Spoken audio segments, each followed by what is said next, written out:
3장 정정용에 대해 설명드리겠습니다. 자, 정정용의 정의식은 이렇게 되어 있네요. 주어진 전이차에 대한 충전 전하량의 비례 정수를 우리는 정정용량이라고 한다. 말이 잘 안 놔뒀죠, 그죠? 이러한 내용이에요. 자, 콘덴스에 V라는 전압을 인가하면 담기는 전기의 양 Q는 뭐에 비례합니까? 인가해준 전압에 비례하죠. 이걸 이끌어 만들기 위한 정수값을, 비례 정수값을, 상수값을 우리는 C라고 하는 거예요. 그래서 Q 이끌어 뭐다? CV 이렇게 할 때 요 C를 우리는 비례 정수라고 이야기합니다. 이렇게 해도 잘 안 와요. 자, 이건 뭔 말이냐면은 똑같은 전압을 인가하는데 1V의 전압을 인가하는데 여기 1V 전압을 인가하는데 요 콘덴서에 담기는 전기의 양이 1쿨롱이고 요 콘덴서에 담긴 전기의 양이 10쿨롱의 전기가 담긴다면 요 콘덴서의 C값을 1로 보고 요 콘덴서 C값은 뭐다? 10으로 본다는 겁니다. 그래서 1V라는 전압을 인가했을 때 담기는 전기량이 얼마냐? 이것을 우리는 콘덴서의 정정량 C로 본다는 겁니다. 그렇다면 콘덴서의 정정량 C라는 것은 그릇이네요. 전기를 담는 그릇입니다. 전압을 인가할 때 전기를 담는 그릇인데 그 그릇의 크기를 우리는 C라고 본다. 이렇게 보시면 되는 거예요. 그래서 콘덴서는 전기를 담는 그릇이다. 이 콘덴서는 전기를 담는 그릇이고 여기에 V라는 전압을 인가할 때 담기는 전기양 Q 그런 그 그릇의 크기에다가 인가해준 전압의 크기를 곱하면은 담기는 전기양이 나온다. 이렇게 여러분들이 보고 해석을 해주면 되는 겁니다.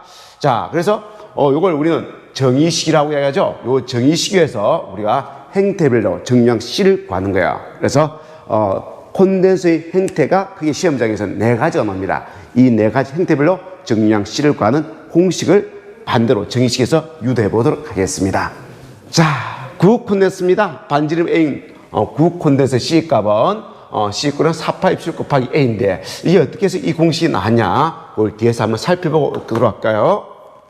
자, 이제 첫 번째 타입인 구도체에서 정량을 구해보도록 하겠습니다. 제일 먼저 반지름이 A인 구도체입니다. 이 구도체에 플러스 Q라는 전하를 주면 그 전하는 구도체의 표면, 바깥쪽 표면만 존재하겠죠? 자, 이럴 때 이 구도체의 정량 C는 얼마가 되냐 하는 겁니다. 그래서 보시는 것처럼 C 값은 Q 나누기 V로 가죠? 그래서 Q라는 전하는 이 구도체에 주어진 전하 Q를 의미한 거예요. 그럴 때 V는 이 구도체 표면에 뜨는 전위 V를 의미하는 거예요. 그럼 이 구도체 표면은 얼마의 전위가 뜨겠습니까? 자, 주어진 전하에서 플러스 나에서 전기장이 이렇게 형성되지 않습니까? 전이라는 것은 다른 것이 아니고 이 전기장의 세기를 무한원점에서 원한끝까지 다 더한 거였죠. 그죠? 그래서 무한원점에서 그리 R까지 이 전기장의 세기를 다 더한 건데 자, 플러스 1쿨롱을 이 표면까지 가져오기 위해서 필요한 이런 무한원점에서 이렇게 가져오는 거죠. 그래서 전기장의 세기와 똑같지만 방향이 반대였기 때문에 마이너스가 붙는 거 여러분들 앞에서 살펴봤고요. 이때 Q라는 전하에 의한 전기장의 세기 E는 어떻게 구합니까? E는 4파 입실은 R 제곱분지 Q죠. 이걸 이어서 후간 적분을 해주는 겁니다. 그래서 이런 과정을 통해서 그 결과를 구해보면 4파 입실은 R 분지 Q라는 결과가 나왔습니다. 그래서 반지름의 A인 구도체 표면에서의 전위는 4파 입실론 A 분지 Q가 된다는 거죠. 그걸 요 V 자리에 이어주면은 4파 입실론 A 분지 Q 자리에 이어주면은 결국은 정리하면은 정량 C 이꼴은 4파 입실론 곱하기 반지름 A가 나온다는 거죠. 그래서 반지름의 A인 구도체에서의 가지는 정정 용량은 배터리 용량은 4파 입실론 곱하기 반지름 A로 구해지는 거예요. 자, 두 번째는요. 이런 구도체를 아까 반지름이 A인 구도체를 다른 구도체로 감싸는 거예요. 그래서 다른 이런 구도체로 감쌌습니다. 이렇게 감싸고 이렇게 감싸서 이걸 접지를 해버린 거예요. 접지를. 그럴 때 이 콘덴서의 정량 C는 얼마냐 물어보는 거예요. 똑같습니다. 정량 C 이꼴은 Q 나누기 V. 자, Q는 이 도체에 주어진 전압 플러스 Q를 말하는 거죠. 그래서 안 도체에 플러스라는 전하를 이렇게 주었다는 거죠. 플러스 Q를. 자, 그러면은 이 바깥 도체에 어떤 현상이 발생하냐? 정정 유도 현상에서 안쪽에는 마이너스 전기가 모이고요. 바깥 도체에는 플러스 전기가 모이는 겁니다. 근데 이 바깥 도체에 모인 플러스 전하가 요 접지선을 통해서 빠져나가 버리거든요. 반발력 때문에. 그럼 실제로 이 바깥에 있는 플러스 전기는 존재하지 않는 거죠. 그래서 우리가 전기를 사용하는 장소에 전기장을 뭐다 없애는 방법이 바로 이 방법입니다. 전기를 사용하는 장소를 뭐다 금속구로 감싸고 그 금속구를 접지를 잡으려면 안에 있는 전기장이 바깥으로 나오지 못하는 거죠. 바로 요 경우예요. 자, 그래서 이때 우리 정류장 C는 주어진 전하와 이때 뜨는 전이, 이 표면에 뜨는 전이라고 하는 거죠. 요 표면에 뜨는 전이는 전기장이 플러스 마이너스로 이렇게 형성되지 않습니까? 이 공간에만 형성되는 거예요. 그러면 우리 전이는 이 B에서 A까지만 더해주면 되겠네요. 그래서 전이 V라는 것은 A와 B 사이만 전기장이 작용하기 때문에 그 사이 전이차를 이어주면 되는 거예요. 그래서 구해보면 자 마이너스 B에서 A까지 전개의 세기를 다 더해주면 되는 거예요. 자, 그래서 B에서 A까지 전기장의 세기를 다 더해주면은 4파입실은 R 제곱분지 Q를 해서 정리하면은 결과는 이렇게 결과가 나오네요. 그래서 요 결과를 이어서 즉 얼마? 4파이 입실론 분지 Q 가로 A 분지 1 마이너스 B 분지를 이어서 정리하니까 얼마 됩니까? 4파이 입실론 나누기 A 분지 1 마이너스 B 분지의 형태로 나오게 된다는 거죠. 자, 그럼 세 번째 경우는요. 이제 구도체, 이런 구도체가 있습니다. 반지름의 N 구도체에 반지름이 B, 바깥 반지름이 B고 또 그 바깥의 반지름이 C인 구도체를 이렇게 하고 접지를 안 했습니다. 그럼 어떤 현상이 생긴다고요? 자, 똑같습니다. 정류장 C 꼴은 Q 나누기 V로 구하는데 안도체에 플러스 Q라는 전하를 줬다는 거죠. 그럼 안도체 플러스 Q라는 전하를 주면은 바깥도체 정정 유도 현상에서 똑같은 양의 크기가 이렇게 유도될 겁니다. 마이너스 안쪽에는 마이너스 나가요. 똑같은 양의 플러스 자는 바깥쪽에 이렇게 행성이 되는 거죠. 이렇게 형성돼서 전기력선은 플러스 마이너스로 플러스 마이너스로 플러스 마이너스로 플러스 마이너스로 이렇게 전기장이 형성되는 거예요. 그렇다면은 전이는 무한원점에서 요 C까지 전이가 있고 또 B에서 A까지 전이가 있는 거죠. 그걸 다 더한 것이 요 지점 표면에서의 전이가 되는 거예요. 그래서 요 전이 V는 무한원점에서부터 C까지, 요 표면이 C니까 C까지의 전기장의 세기를 다 더하고요. 또 어떻게 됩니까? B에서 A까지, 요 B에서 A까지의 전기장의 세기를 다 더해주면 된 거예요. 그래서 아까 눈치챘지만 요 값은 어떻게 나왔습니까? 요 값은 4파이 입실론, 요 무한대는 없애버리고 C 분지 1이 나오죠? 그 다음 플러스 요 값은 어떻게 나왔습니까? 4파이 입실론 분지 1, A 분지 1 마이너스 뭐다? B 분지 1 이렇게 나왔지 않습니까? 요 두 개요. 두 개입니다. 그래서 요거 두 개를 더해서 위에 대입하면 C도 살아있고 A 분지 1도 살아있고 마이너스 B 분지 1도 살아있지 않습니까? 그래서 구해보면 4파이 입실론 A 분지 1 마이너스 B 분지 1에다가 플러스 뭐다? C 분지 1. 즉, 요 공간에서의 성정량 C. 요 놈이죠? 요 놈을 더한 만큼 성정량 C가 증가한다는 거죠. 요만큼이 더 증가하는 형태가 되는 겁니다. 자, 그래서 구콘덴서 같은 경우는 반지름 N 구콘덴서 그 구도체를 다른 구도체를 감쌌을 때 그때 내부에서의 정용량 그리고 감쌌을 때 전체의 정용량 이렇게 세 가지 형태로 물어보는 겁니다. 자, 다시 한번 정리해 볼까요? 그래서 자, 반지름 N 고립 도체구 하나 했을 때 C값은 뭐다? 4파입 곱하기 반지름 A로 구해주고요. 두 개의 동심구입니다. 구 안에 바깥에 또 구가 있는 경우 구도체와 구도체 사이의 C값을 물어봅니다. 그래서 내구에는 플러스 외구에는 마이너스가 있는 경우 외구와 접지되는 경우 두 도체구 사이 정정량 C는 어떻게 됩니까? 이렇게 되죠. 4파입실로 나누기 A 분지 1 마이너스 B 분지 1인데 이걸 다시 한번 정리하면 4파입실론 A 곱하기 B 나누기 B 마이너스 A 이라는 형태로도 나온다는 거죠. 그리고 동심구 전체의 C값은 얼마입니까? 즉 외구를 접지 않은 경우 내구와 외구 사이의 C값과 바깥 공간의 C값을 단 전체의 C값은 얼마가 됩니까? 이렇게 물어보는 거죠. 그때는 4파입실론 나누기 A 분지 1 마이너스 B 분지 1 여기다가 플러스 C 분지를 하나 더 더해지는 형태가 된다는 거죠. 요거 세 개는 자주 물어보니까 여러분들이 이해하시고요. 자, 그 다음 동축 원통입니다. 이러한 형태로 우리는 동축 원통입니다. 셀 파이프에 바깥에 셀 파이프가 있는 경우에요.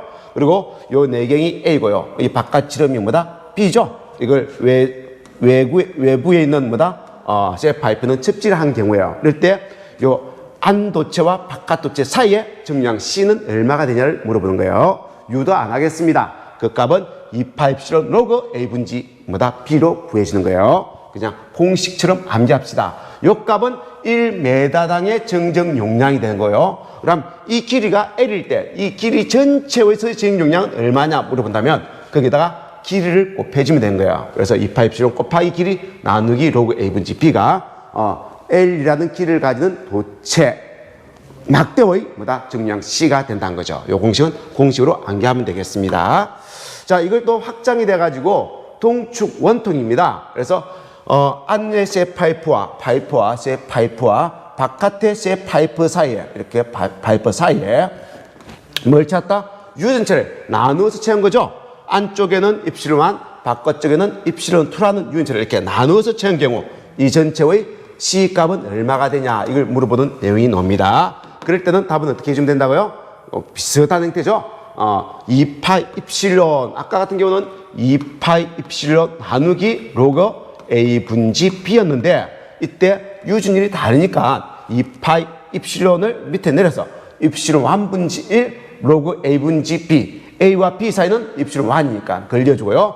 플러스 입실론 2분지 1 로그 B 분지 C B와 C 사이는 입실론 2니까 걸려서 이렇게 공식을 다시 정리한 겁니다. 자, 여기서 여러분들 요걸 내리기 위해서는 어떻게 하면 요거 없애기 위해서는 곱하기 입실론 분지 1을 곱하는 거죠. 입실론 분지 1. 그럼 요 식과 곱한 식은 똑같습니다. 그럼 이건 없어지고 요 입실론이 분모로 내려올 때는 입실론으로 내려오는 게 아니고 뭐다? 입실론 분지 1 형태로 내려온다는 거죠. 그래서 요 형태에 S분지 1이 들어갔다. 그렇게 생각하고 공식을 암기하면 되겠습니다. 자, 그리고 선전하와 무한 평면 도체입니다. 그래서 여기에 선전하가 주어지고요. 여기에 무한 평면 도체가 주어졌습니다. 이럴 때 요 길이 개념의 선전하에 의한 정류량 C를 구해달라는 거예요.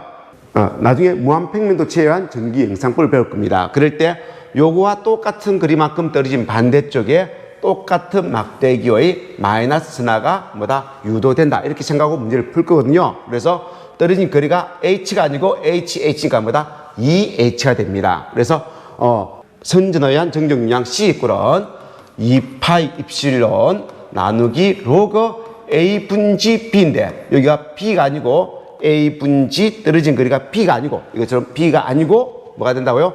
요 H인데 그냥 H가 아니고 EH 형태로 놓는다. 이렇게 여러분들이 봐주시면 되겠습니다.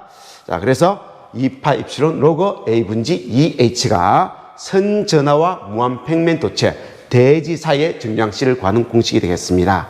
자, 세 번째는 두 개의 평행 도선 간의 정류량 C를 구해달라는 거예요. 그래서 반지름이 AN 두 개의 평행 도체가 있습니다. 그 사이 간격이 D일 때 요 도체와 요 도체 사이에 C 값은 얼마가 되냐. 자, 그거는 파이 입실론 나누기 A 분지 D가 되겠습니다. 공식 암기하시고요. 이것도 요 길이 전체 길이에 대한 정류량 C는 얼마냐면 거기다가 길을 곱해주면 되는 겁니다. 그래서 파이 입실론 나누기 로그 A 분지 D는 단위 길이당의 정류량이고요. 전체 길이에 대한 정류량 C를 물어본다면 거기다 길을 곱해주면 된다. 이렇게 보시면 되겠습니다. 팽판 도체인데요. 팽판 콘덴서입니다.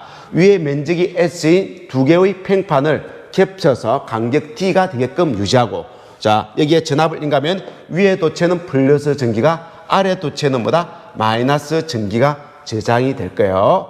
그래서 이 콘덴서의 C 값은 얼마냐 이렇게 물어봅니다. 그럴 때는 D 분지 입실론 S가 되겠습니다. 이 팽판 두 개 사이에 있는 요것의 매질의 유전율에는 비례하고 이 팽판의 면적에도 비례하고 그 사이 간격 이 팽판 사이 간격 D에는 반비례한 값을 가지더라. D 분지 입실에서 자주 나오니까 암기를 하시기 바랍니다.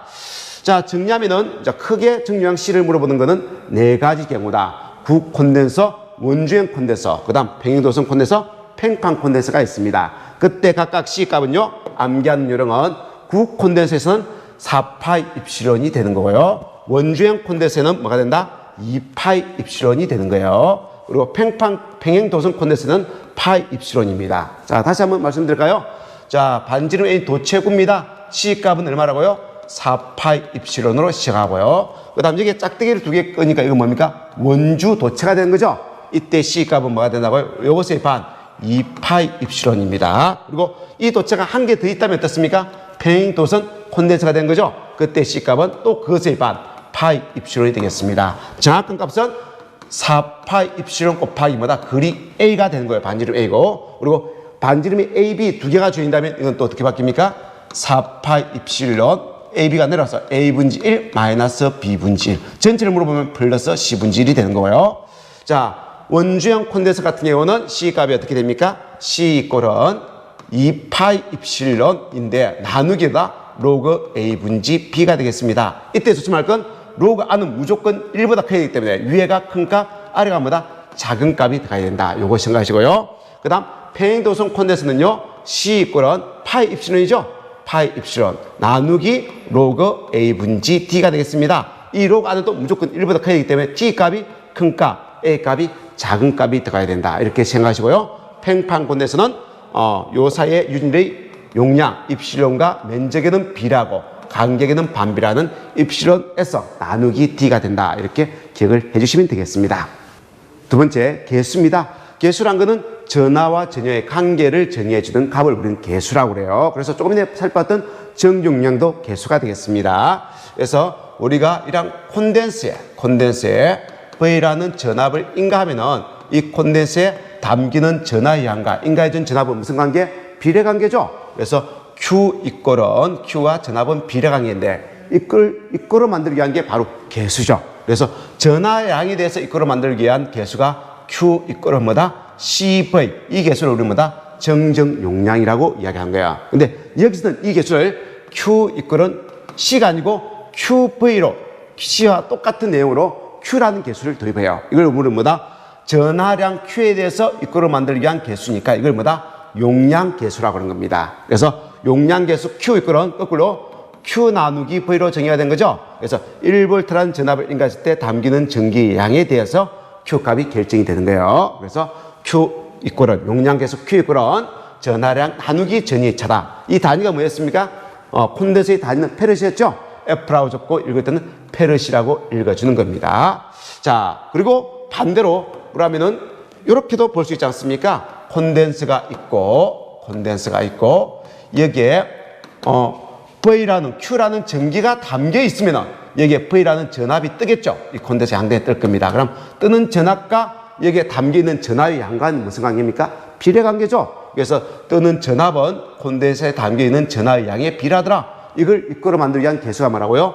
V 이꼴은 전위에 대해서 이꼴로 만들어낸 개수를 우리는 P라고 정해요. 그래서 PQ로 정의할 수 있습니다. 이때 이 P를 우리는 전위 개수라고 이렇게 정의를 해준다는 거죠. 그럼 전위 개수를 다르게 정의식으로 적어보면 P는 전위 나누기 Q가 된 거죠.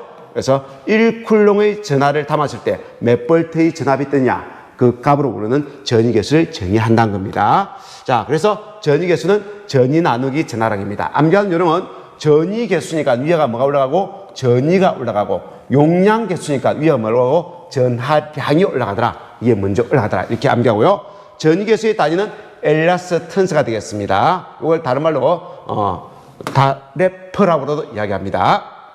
이것은 이거하고 서로 역수관계죠. 전위차 나누기 전하량과 전하량 나누기 전위차는 역수관계입니다. 그래서 이걸 역수로서 페럿 분지 1로도 쓰고요. 요 놈의 역수로서 엘라스턴스 분지 1로도 이렇게 쓸 수가 있습니다. 자, 개수의 성질이에요.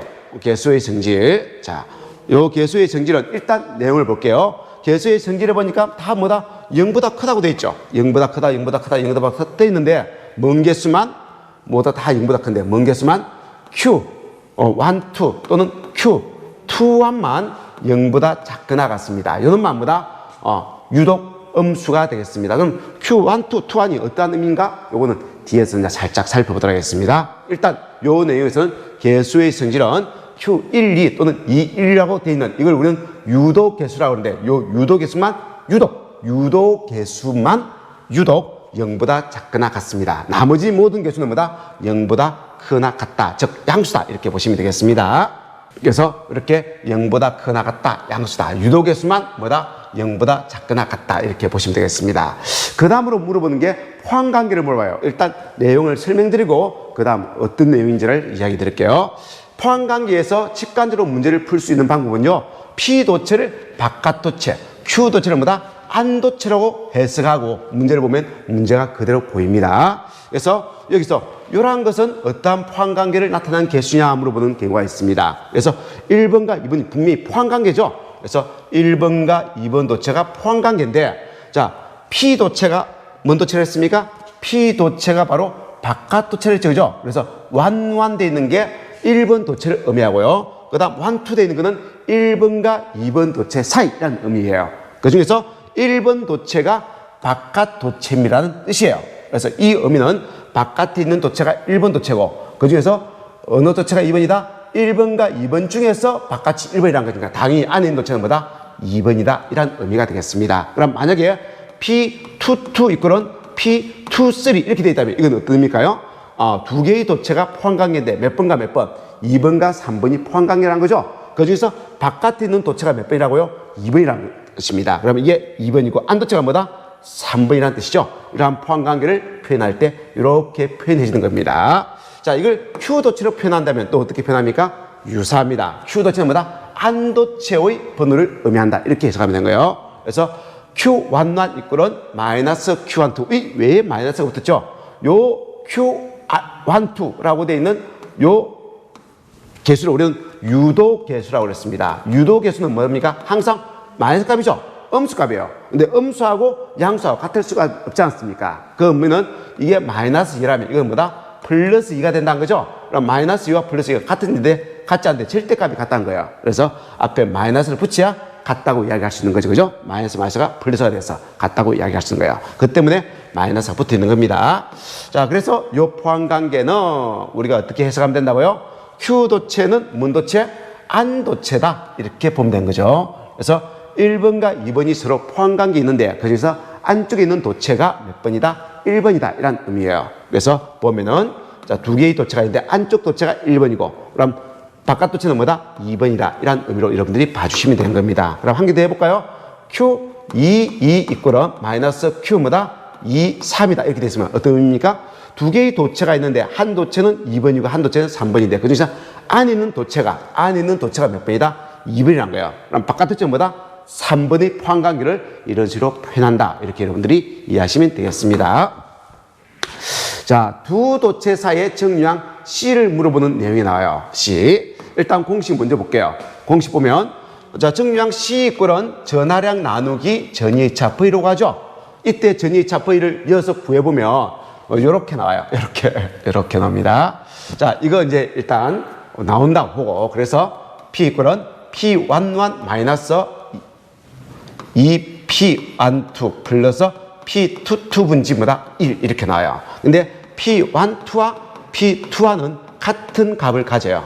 그래서 여기에 들어가는 게 P21이 들어올 수도 있습니다. 문제의 핵심은 뭐다? 이가 마이너스 2라는 것이 핵심이 되어 있습니다. 그래서 가운데 사이가 마이너스 2가 들어가는 것이 전위계수로서 뭐다? 용량계수를 구하는 공식이다. 이렇게 보시면 되겠습니다.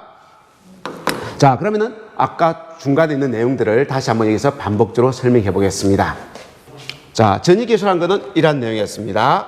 자, 요 도체에 Q라는 전하가 주어지면 그 도체 표면에 뜨는 전위는 이 주어진 전하량이 비례하겠죠? 그래서 뜨는 전위는 요 주어진 전하량이 비례하는데 이걸 이끌어 만들기 위한 필요한 게 뭐다? P 이꼴은 V 이꼴은 PQ가 되겠습니다. 그래서 한번 실험을 합니다. 여기에 전하를 1쿨롱의 전하를 주니까 뜨는 전위가 뭐다? 2V라는 전압이 뜨더라. 그럼 P 값은 얼마라고요?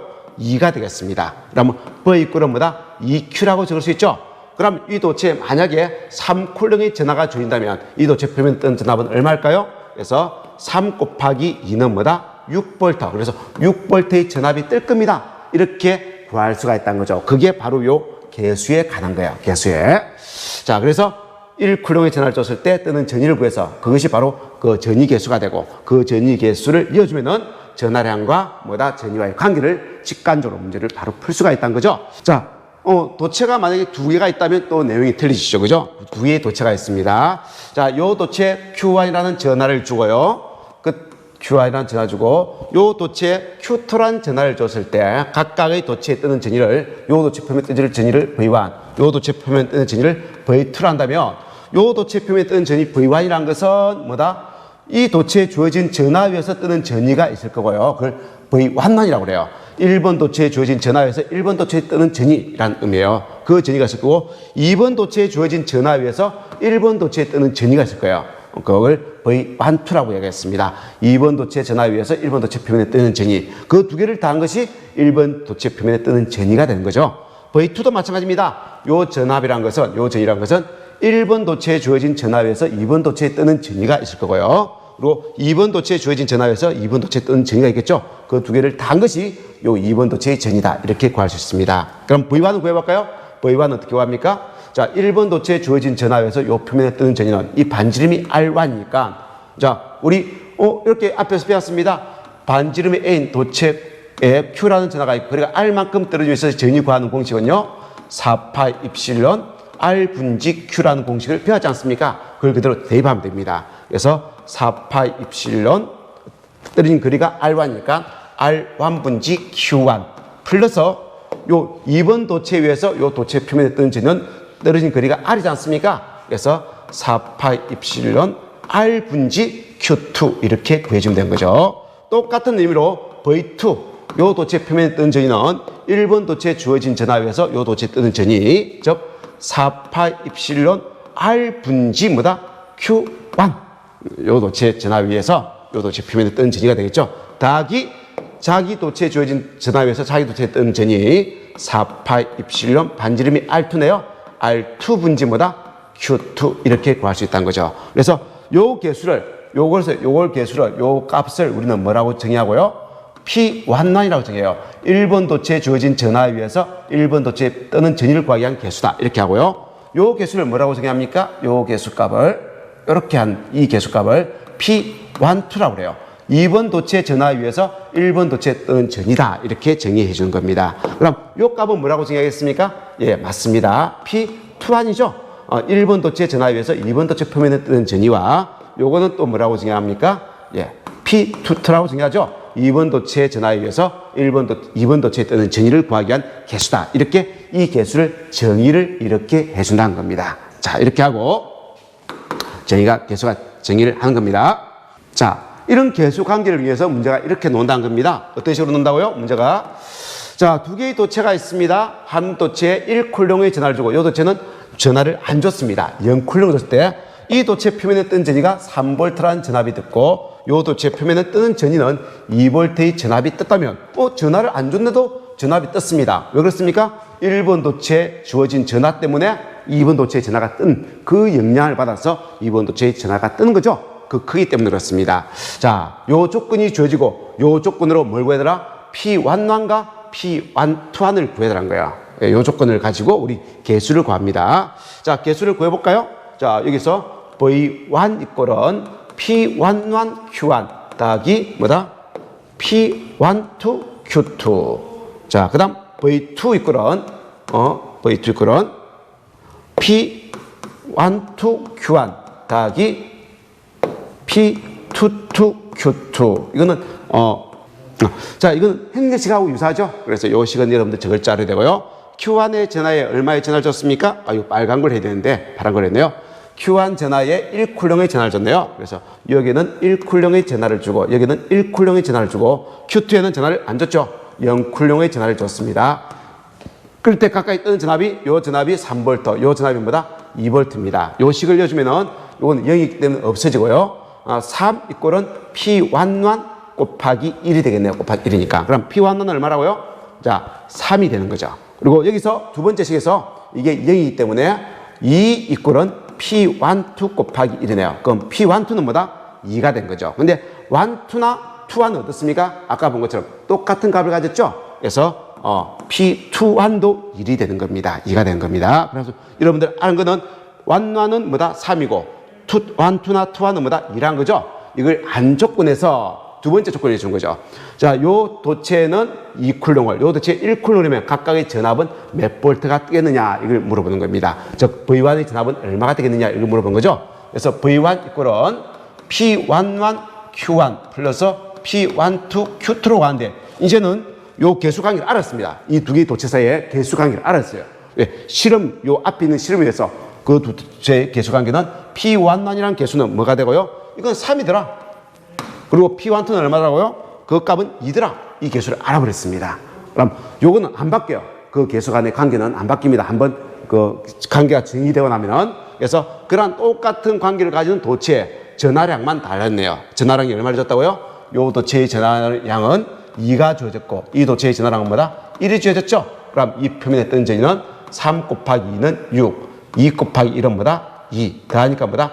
8V라는 전압이 뜨네요. 이렇게 보시면 된 거예요. 근데 가만 보면 당연한 겁니다. 1쿨링에서 3V의 전압이 뜨죠. 몇 배? 3배가 뜹니다. 요 1쿨링에서 여기 몇 배의 전압이 뜹니까? 2V가 떴죠? 몇 배? 2배의 전압이 떴습니다. 이 전압에서 자기 도체에 주어진 전압에서 3배, 너머 도체에 주어진 전압에서 유도된 값이 2배의 값이 유도된 거죠. 그럼 요 주어진 전압에서 몇 배의 전압이 뜹니까? 3배의 전압이 뜨는 거죠. 전하량에 비해서 3배. 곱하기 3하니까 얼마? 6V라는 전압이 뜰 거고요. 여기에 주어진 1쿨롱에 의해서 몇 배의 전압이 뜹니까? 너머 도체에서 서로 영향을 미치는 것은 2배의 영향을 미치는 거죠. 이 전하가 이렇게 영향을 미치는 거야. 이 전하가 이렇게 영향을 미치는 거야. 그는 똑같은 값을 가지는 거예요. 1, 2나 2와 너보다 같은 값이 되는 거예요. 그래서 몇 배? 2배죠. 그래서 1 곱하기 2는 2니까 그 두 개를 더한 것이 이 표면에 뜨는 전이 8V가 된다. 이렇게 구해 주는 거죠. 자, 앞에서 아까 이야기한 것처럼 여기에 P1, 2나 4파 입실은 R분지 1이나 4파 입실은 R분지 1이나 1, 2나 2하는 뭐다? 같은 값이죠. 그래서 1번에서 2번으로 영향을 미친 개수값이나 2번에서 1번으로 미친 영향 개수값은 같은 값이 된다. 이렇게 여러분들이 보시면 되겠습니다. 자, P11 이꼴은 P12란 것은 어떤 의미를 가지냐. 아까 우리가 암기했듯이 11 이꼴은 P12란 것은 1번과 2번이 포함관계인데 그중에서 바깥에 있는 도체가 뭐다? 1번이다. 즉 1번이 2번을 감싸고 있다는 의미가 되는 거죠. 그죠? 그걸 어떻게 해석했느냐. 이렇게 해석하는 거죠.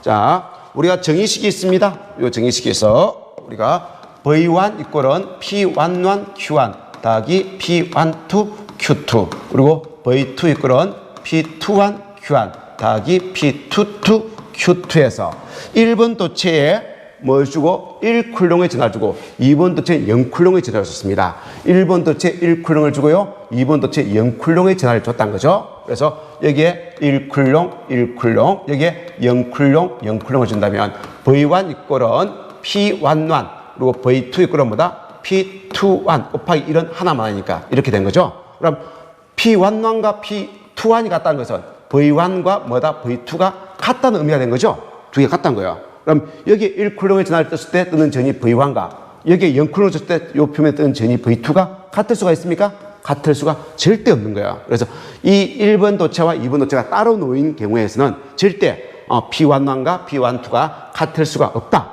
이거는 따로 놓인 관계는 아니고 포함 관계라는 거죠. 그럼 자, 1번 도체가 2번 도체를 포함하고 있다면 어떻게 되냐? 그러면 어디에 1번 도체만, 요 1번 도체만 플러스 Q라는 전하를 줬죠. 1번 도체만 플러스 Q라는 전하를 이렇게 줬습니다.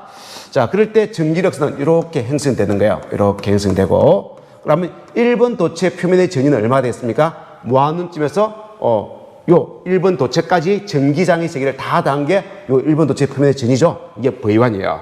그럼 2번 도체 표면의 전위는 얼마가 되겠습니까? 모아눈쯤에서부터 요 2번 도체까지 전개를 다 더한 건데 요 안은 더할 거 있습니까? 없습니까? 없죠.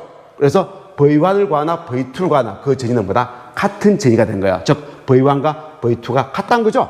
이 관계에 있다는. 이게 두 개 같기 때문에 P11과 P2는 뭐다? 같다고 이야기를 할 수가 있는 겁니다. 그래서 P11과 2이 같다면 이건 두 개가 포함관계라는 거죠. 근데 그 포함관계에서 1번 도체는 바깥에 있고 2번 도체는 안에 있는 포함관계죠. 그래서 P11이 P12와 같다면 1번 도체가 바깥에 있는 도체고 안 도체가 뭐다? 2번 도체의 포함관계를 의미하고 있습니다. 반대로 우리가 거꾸로 만약 아닌 것 같아. 2번 도체가 바깥이고 1번 도체가 아닌 것 같아. 이렇게 해석해 보면요. 모아눈쯤에서 안 도체에 플러스 Q 쿨롱을 줬으니까 1번 도체. 1번 도체만 플러스 1 쿨롱을 전하를 줬죠. 그죠? 그러면 이 전기장이 모아눈쯤에서 이렇게 쭉쭉쭉쭉 뻗어 놓을 겁니다. 물론 이 도체 내부에서는 없겠지만 이 내부에는 없겠지만 쭉쭉 뻗어 놓을 거예요. 이렇게 끊어져서 뻗어 놓을 겁니다. 그러면 2번 도체, 이게 아니 1번, 바깥이 2번이니까 2번 도체에서의 전위는 모아눈쯤에서 이까지 더한 게 2번 도체의 전위고요. 1번 도체의 전위는 모아눈쯤에서 요까지 더한 거죠. 더할 때 요만큼이 더 더해졌습니까? 그래서 V1이 V2보다 반드시 뭐다? 클 수밖에 없는 거예요. 요만큼이 더 되시니까. 같지가 않죠? 같지가 않습니다. 그래서 이거는 P11과 P12가 같다고 할 수 없구나. 왜? V1과 V2가 틀리기 때문에 같다고 이야기할 수 없구나. 그래서 이런 포함관계는 아니구나. 그래서 포함관계를 만족하는 것은 이 포함관계가 되겠습니다. 자, 용량계수와 유도계수를 살펴보도록 하겠습니다. 자, 1번 도체, 2번 도체, 3번 도체, N 도체가 있는데, 자, 요 1번 도체만 1V의 전압을 주고, 나머지 도체는 전압을 안 주고, 접지를 다 잡았습니다. 접지를 다 잡았습니다. 그럼 전압은 0이란 거죠? 0일 때, 요 도체에 뜨는 전하를 Q1, 요 도체에 뜨는 전하를 Q2, 요 도체에 뜨는 전하를 Q3, 요 도체에 뜨는 전하를 QN이라고 이야기하면 각각 이런 형태가 되네요. 그래서 1V의 전압을 1번 도체에 인가할 때 이 도체에 뜨는 전하의 양이 Q입니다.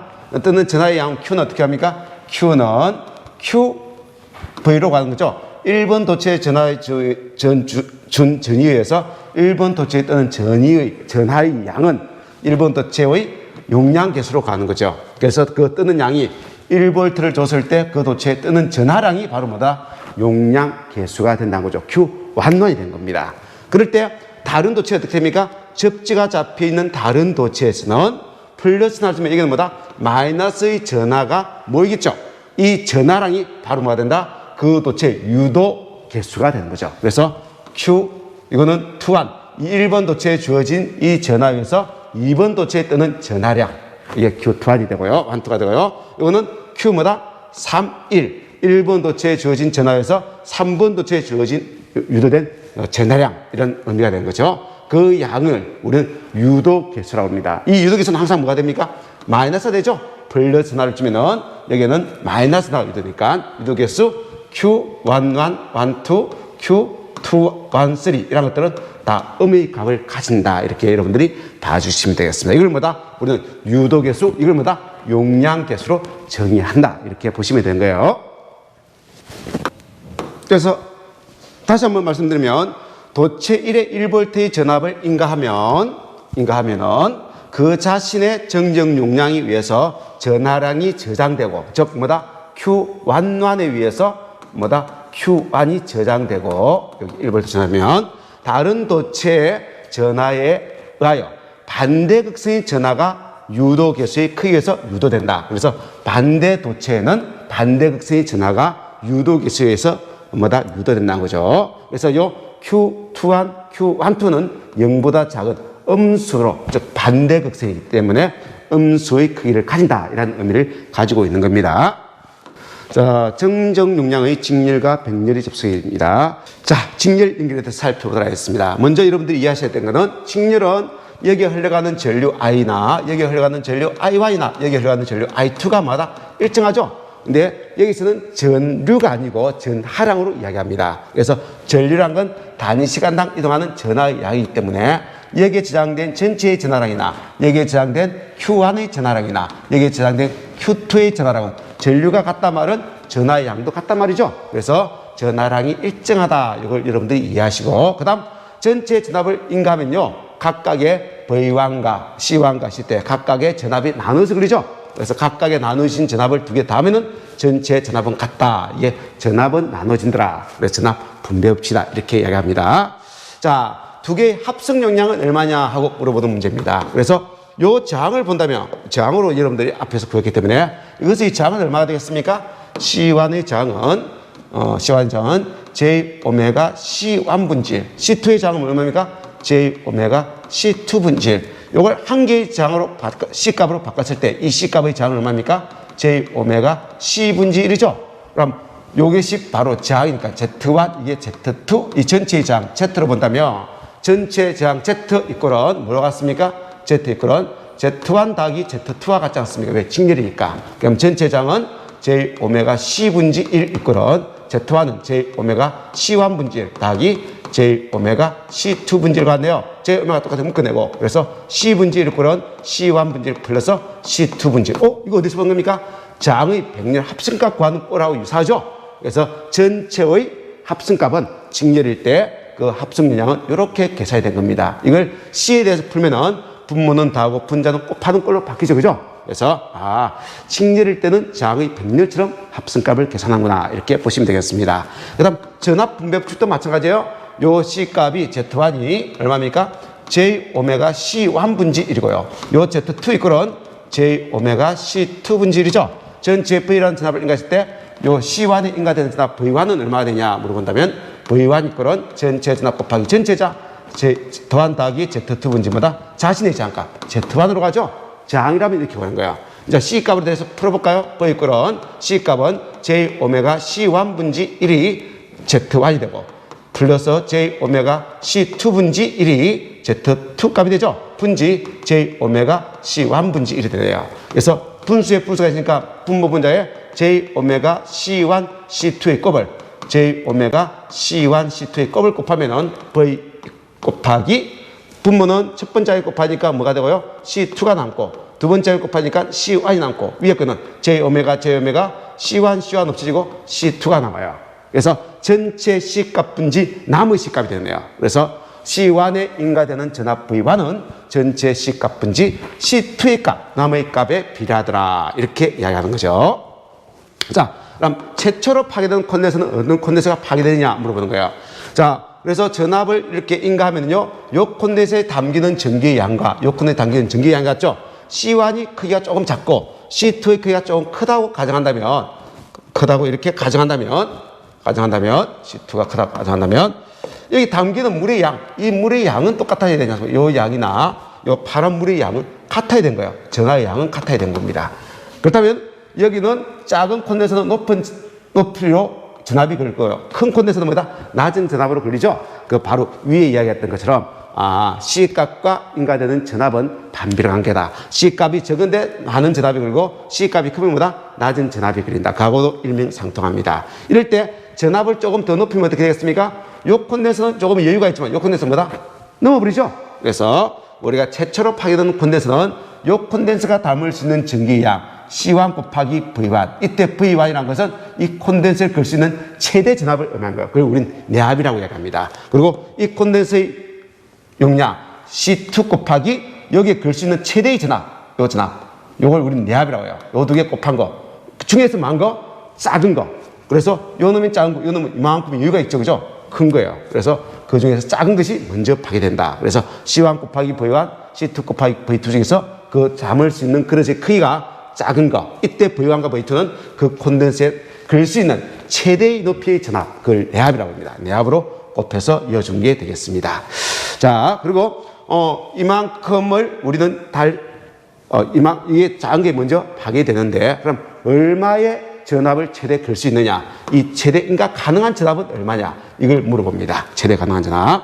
그래서 이제 우리가 문제에서 V 이꼴은 Q 나누기 C로서 구하죠. 걸 수 있는 최대 전압은 최대 저장되는 전하의 양 나누기 정정량, 전체의 정량 C로 가는 거예요. 이때 Q 값은 전체 담을 수 있는 최대 용량은 얼마입니까? 요 콘덴서나 요 콘덴서나 전체나 담기는 양은 마다 같다 그랬죠?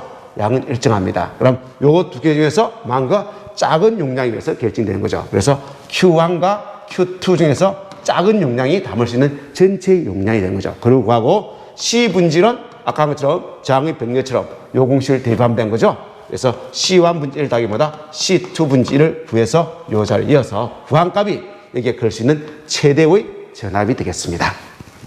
병렬 연결입니다. 콘덴서를 병렬 연결하면은 여기에 인가되는 전압이나 여기에 인가되는 전압이나 전체 인가한 전압마다 일정합니다. 그건 알고 있고요. 자, 병렬일 때는 요 전체 전류가 흘러가다가 일부는 I1으로, 일부는 I2로 나눠서 흐르죠. 이게 전체 전류가 된 거예요. 그와 마찬가지로 이게 전체의 전하랑 Q가 있다면 일부는 요 콘덴서 Q 안에 저장되고 일부는 뭐다? 요 콘덴서 Q2 콘덴서에 저장이 되는 겁니다. 나눠집니다. 이 두 개를 더한 것이 전체의 전하량이다. 즉 전하는 나누어서 걸리더라. 이렇게 이야기한 거죠. 전하가 분배됩니다. 이때 합중량 C는 얼마가 됩니까? 물어봅니다. 자, 요 전체의 식 Z값은 얼마입니까? 요 전체의 이 C1의 저항의 크기는 Z1 이꼴은 J 오메가 C1 분지 1. 여기서의 저항의 크기는 얼마가 됩니까? C2의 저항의 크기는 C2 이꼴은 J 오메가 C2 분지 1. 이걸 한 개의 C로 바꿨다 했을 때 전체의 Z값은 얼마 된다? J 오메가 C 분지 1이 되겠죠? 그러면은 우리가 구할 때 병렬이기 때문에 Z1 분지 1 더하기 Z2 분지 1은 전체 장의 역수와 같다. 이렇게 하지 않습니까? 그럼 이것을 역수를 취해주면 얼마나 됩니까? J 오메가 C1 더하기. 이것의 역수는 J 오메가 C2 이꼬는 이놈의 역수는 J 오메가 C. 그러면 J 오메가를 없애버리고 C1 더하기 C2 이꼬는 뭐다? C가 된 거죠. 그래서 두 개의 콘덴서를 병렬이라면 그걸 한 개의 합성용량으로 꽂혔을 때 C 값은 그냥 두 개를 더해주면 되는구나. 장의 직례처럼 구해주면 되는구나. 이렇게 생각하시면 되겠습니다. 자, 그 다음, 전체 전압 중에서 뭐다? Q1에 저장되는 전기 양은 얼마냐 물어보는 거예요. 자, Q1에 저장되는 전기 양은 얼마냐. 똑같은 내용입니다. 똑같은 내용. 우리 전압이 일정하다는 걸 이용하는 거죠. 여기에 걸리는 전압 V1이나, 자, 여기에 걸리는 전압, 전체에 걸리는 전압 V는 뭐다? 같다는 거죠. 그래서 여기에 C1에 충전된 전압의 양을 구하고자 하는 겁니다. 그럼 여기에 걸리는 전압이란 것은 Q1 나누기 뭐다? C1이 여기에 걸리는 전압이 되겠네요. 그럼 전체에 걸리는 전압이라는 건 어떻게 합니까? 전체 전압의 양 나누기 뭐다? 전체의 C 값이 되겠네. 이거 두 개는 뭐다? 같다는 거죠? 그럼 여기에 다시 한번 적어볼게요. Q1 나누기 C1 이꼴은 뭐하고 같다? Q 나누기 C하고 같다는 겁니다. 여기서 우리가 구해달라는 건 뭡니까? Q1이 된 거죠? 그럼 Q1을 구하면은 Q1 이꼴은 넘어가서 C분지 C1 곱하기 Q 이렇게 적었습니다. 곱하기니까 C를 어떻게 합니까? 합성량은 C1 더하기 C2죠. C값은 앞에서 구했지 않습니까? 전체 C값은 C1 더하기 C2예요. 분지 C1 곱하기 Q 이렇게 됩니다. 그래서 C1에 저장되는 전압의 양 Q1은 전체의 전압 중에서 곱하기 C1 더하기 C2 분지 자신의 용량에 비례해서 가져온다. 이렇게 이야기를 하는 겁니다. 자, 그 다음 공동전이에요. 두 개의 컨덴서를 병렬로 연결했을 때 그때 걸리는 전압 V는 얼마가 되냐 물어보는 거예요. 이 문제는 이렇게 구하는 거죠. 여기에 콘덴서가 C1이라는 콘덴서에 V1이라는 전압이 떠 있고 여기는 C2라는 콘덴서에 V2라는 전압이 떠 있습니다. 이만큼이 전원기가 되어 있어요. 이걸 연결하면 어떻게 되겠냐? 연결하면 이렇게 되겠죠? 여기에 전압의 양이 똑같아지게끔 넘어갈 거예요. 그래서 한쪽에 있는 요 높이의 차이에서 여기 있는 전기가 한쪽으로 이렇게 해서 넘어가서 이렇게 채워져 올라올 겁니다. 그래서 똑같은 높이 V를 가지게 된다는 거죠. C1이나 C2나.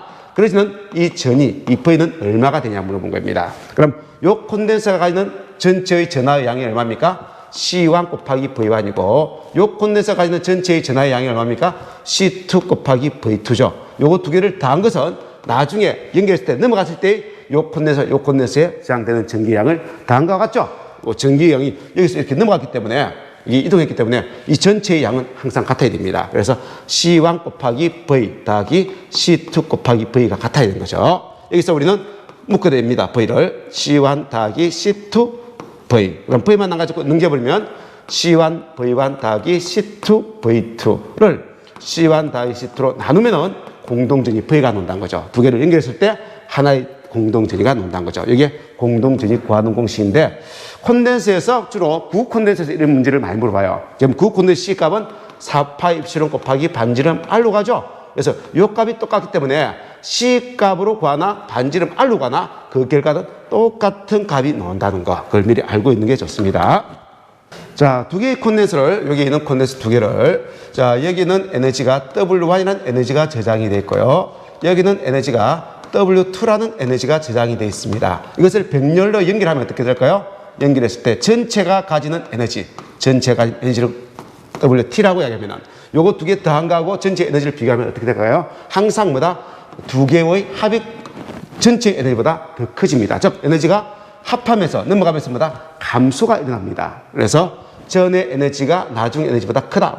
에너지는 뭐다? 감소하게 되더라. 이렇게 이야기하는 거예요. 그래서 많은 에너지에서 적은 에너지로 에너지가 이동하면서 에너지가 손실이 발생이 됩니다. 그래서 합성한 전체의 에너지는 항상 각각의 에너지를 더한 거하고 보다는 작아진다는 거죠. 그런데 만약에 요 W1과 W2가 같은 값이라면 요 두 개가 같은 값이었다면 두 개의 에너지가 똑같죠? 그럼 에너지의 전달이 있다 없는 거예요. 그럴 때는 뭐가 된다? W1이나 W2의 합한 거나 전체의 에너지나 합했을 때 전체 에너지는 같다는 거죠. 연결하기 전이나 연결한 후나 에너지의 크기는 같다는 거죠. 왜? 에너지가 같기 때문에 에너지가 전달이 안 되죠. 한쪽에 자극적으로. 그때는 같습니다. 근데 이런 조건이 없다면 항상 에너지는 큰 쪽에서 작은 쪽으로 에너지가 전달되기 때문에 합성했을 때 에너지가 항상 감소하게 됩니다. 왜? 손실 때문에 그렇습니다. 자, 에너지 힘에 대해서 살펴보도록 하겠습니다. 자, 에너지예요. 우리가 콘덴서에 축적되는 에너지를 우리는 정전 에너지라고 이야기해요. 정전 에너지. 에너지는 얼마냐 하고 물어봅니다. 공식 보니까 2분의 1 큐브이네요. 어디서 많이 봤는데, 콘덴서가 있습니다. 여기에 V라는 전압으로서 Q라는 전기를 저장한다면 내가 V라는 전위에 Q라는 전하를 이동하는 데 필요한 일은 얼마였습니까? 한 1은. 일 에너지는 Q 곱하기 V였죠? 이만큼 일을 해줘야 되는 겁니다. 근데 이 콘덴서에 저장된 에너지는 물어본다면 그는 얼마였습니까? 2분의 1 QV가 된 거죠. 그것이 반밖에 되지 않습니다. 나머지 반은 일을 하는 동안에 손실로 이렇게 사라지고 반만 저장이 된다. 이렇게 여러분들이 생각하시면 되겠습니다. 자, 이 공식에 Q의 꼴은 뭐다? CV라는 공식이 있지 않습니까? 요걸 여기 대입하면은 좀 어떻게 되어 있습니까? 2분의 1 CV가 두 개니까 V의 제곱이 되죠.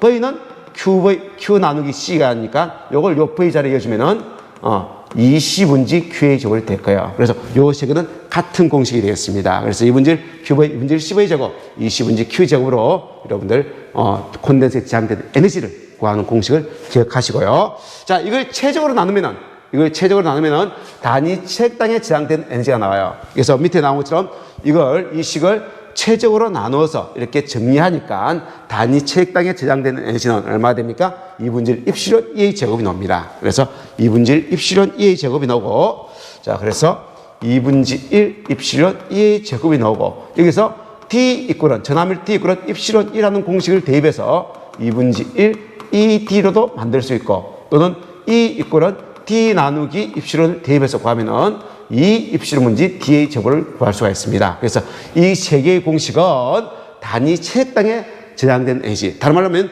단위 면적당에 작용하는 힘 물어본다면 이 세 개의 공식으로 구한다. 이렇게 보시면 되는 거죠. 요 뒤에 있는 요 공식도 되게 중요하죠.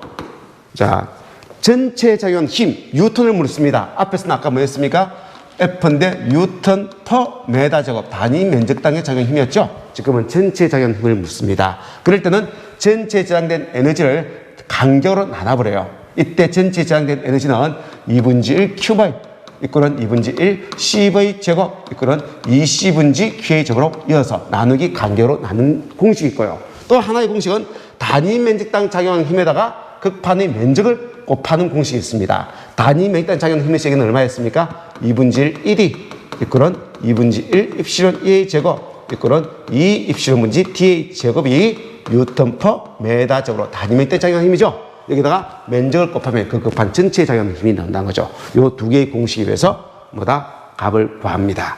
자, 그리고 전개에서 에너지는 어떤 형태로 저장이 되느냐? 바로 전개의 형태로 저장된 거예요. 그래서 앞에서 이런 문제 나왔죠. 구도체에 플러스라는 전하를 준다면 그때 에너지는 어디에 분포합니까? 보는데 표면에서 외부 공간으로 전개장이 형성되죠. 그래서 외부 공간과 표면에 전개 형태로 에너지가 저장이 됩니다. 이렇게 이야기했습니다. 그래서 에너지는 전개 형태로 저장이 된다. 그거 봐놓으시고요. 자, 그 다음 주라는 에너지를 1 에너지로 바꾸는 공식 두 개가 있죠. 1주란, 즉 다른 말로 1와트 세컨 꼴은 0.24 칼로리고요.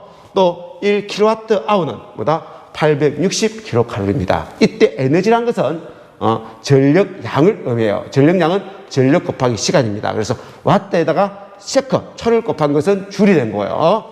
킬로와트에다가 시간을 곱하면 킬로와트 아워라는 단위로 바뀐다. 이걸 여러분들이 봐놓으시면 되겠습니다. 자, 공동전이 아까 나왔죠, 공식. 그래서 전에 여기에 저장된 전기양 Q1 곱하기 C1 곱하기 V1이 저장된 전기양이죠. 요 두 개를 C2 곱하기 V2로 두 개를 더한 여기에 저장되는 전기양 두 개를 더한 것은 나중에 이것을 연결했을 때, 도체로 연결했을 때 그럼 높이가 똑같아진 거죠. 높은 것은 낮아지고 낮은 건 높아져가지고 높이가 똑같은 높이가 되겠죠. 이때 요때 여기에 저장된 전기양과 요때 저장된 전기양 두 개를 더한 거하고 같다는 거죠. 그래서 요 양과 요 양이 같다 해서 우리는 V를 구해주면 된 겁니다. 자, 이제 직렬과 병렬을 이해합니다. 직렬에서는 담기는 전하의 양이 똑같은 거죠. 이 양이나 요 양이 똑같은 겁니다. 그렇다면 C 값이 작은 거에는 전압이 높게 뜨고 C 값이 큰 거에는 전압이 낮게 뜬 거죠. 그래서 C 값과 전압은 반비례 관계다. 이렇게 이야기하는 거고요. C 값과 전압은 반비례 관계다. 용량에 반비례합니다. 용량의 반비례니까 너무 용량에 비례합니다. 이렇게 이야기하는 거예요. 그리고 충전량이 똑같기 때문에 여기에 전압을 올리면은 담길 수 있는 전기량 C1, V1 이게 C2, V2로 해서 담길 수 있는 전기량을 구해서 거의 작은 것이 뭐다? 먼저 파괴됩니다. 이렇게 보시면 되겠습니다. 병렬입니다. 병렬은 여기나 전압은 일정하죠. 그리고 담기는 전기량이 전체의 전기가 1분은 요컨대서 1분은 요컨대서 나누어서 그리더라. 그래서 전하는 나누어지더라. 이렇게 생각하시고요. 당연히 담기는 전기량은 요 C값 전압이 높이가 똑같기 때문에 여기나 옆에 똑같기 때문에 요 C값이 큰 것에 많이 담기고 C값이 적은 거는 높이가 똑같기 때문에 작게 담기는 거죠. 그래서 담기는 전기량은 뭐다? 정용량에 비례합니다. 라고 이야기해요. 그래서 요 C1에 저장되는 전기량 Q1은 얼마입니까? 보면 전체 전기량 곱하기 C1 더하기 C2번째 자신의 값에 비례합니다. 이렇게 해서 공식이 나오죠. 그래서 충전 전하량은 자신의 정정량에 비례합니다. 이렇게 이야기하는 겁니다. 정정용량이네요. 정정용량. 자, 이렇게 해서 3장 정정용에 대한 설명을 마치도록 하겠습니다.